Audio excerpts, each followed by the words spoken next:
ಐತಿಹಾಸಿಕ ಬೆಂಗಳೂರು ಕರಗದ ಸಂಭ್ರಮ ಈಗ ಮನೆ ಮಾಡಿದೆ. ಹೂವಿನ ಕರಗಕ್ಕೂ ಮುನ್ನ ನಡೆಯುವಂತಹ ಹಸಿ ಕರಗ ಪೂಜೆ ನೆರವೇರಿದೆ. ಧರ್ಮರಾಯ ಸ್ವಾಮಿ ದೇವಸ್ಥಾನದಲ್ಲಿ ಹಸಿ ಕರಗ ಸಂಭ್ರಮ ಮನೆ ಮಾಡಿದೆ.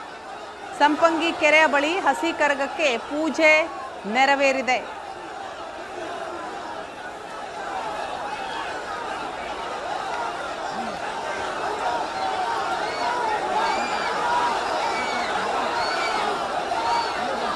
ಬೆಂಗಳೂರಿನಲ್ಲಿ ಈಗ ಐತಿಹಾಸಿಕ ಕರಗ ಸಂಭ್ರಮ ಮನೆ ಮಾಡಿರೋದು.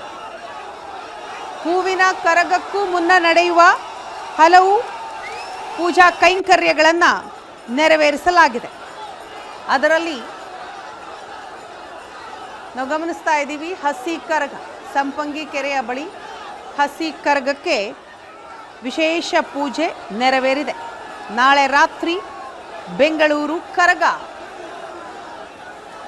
ರಾಜಧಾನಿ ಐತಿಹಾಸಿಕ ಉತ್ಸವಕ್ಕೆ ಧರ್ಮರಾಯ ಸ್ವಾಮಿ ದೇಗುಲ ಸಕಲ ರೀತಿಯಿಂದಲೂ ಸಜ್ಜಾಗಿದೆ. ಈಗಾಗಲೇ ಬೀದಿಗಳು ವಿದ್ಯುತ್ ದೀಪಗಳಿಂದ ಜಗಮಗಿಸ್ತಾ ಇರೋದನ್ನು ನಾವು ನೋಡ್ತಾನೆ ಇದ್ದೀವಿ. ಬೆಂಗಳೂರಿನಲ್ಲಿರೋರಿಗೆ ಅದರ ಅನುಭವ ಕೂಡ ಆಗಿರುತ್ತೆ. ಏಪ್ರಿಲ್ 1ರಂದು ಅಂದರೆ ನಾಳೆ ಮಧ್ಯರಾತ್ರಿ 12:30ರಿಂದ ಹೂವಿನ ಕರಗದ ಮೆರವಣಿಗೆ ಶುರುವಾಗುತ್ತೆ. ಅದಕ್ಕೂ ಮುನ್ನ ನಡೆಯುವಂತಹ ಹಸಿ ಕರಗದ ಹಿನ್ನೆಲೆಯಲ್ಲಿ ವಿಶೇಷ ಪೂಜೆಯನ್ನು ನೆರವೇರಿಸಲಾಗಿದೆ.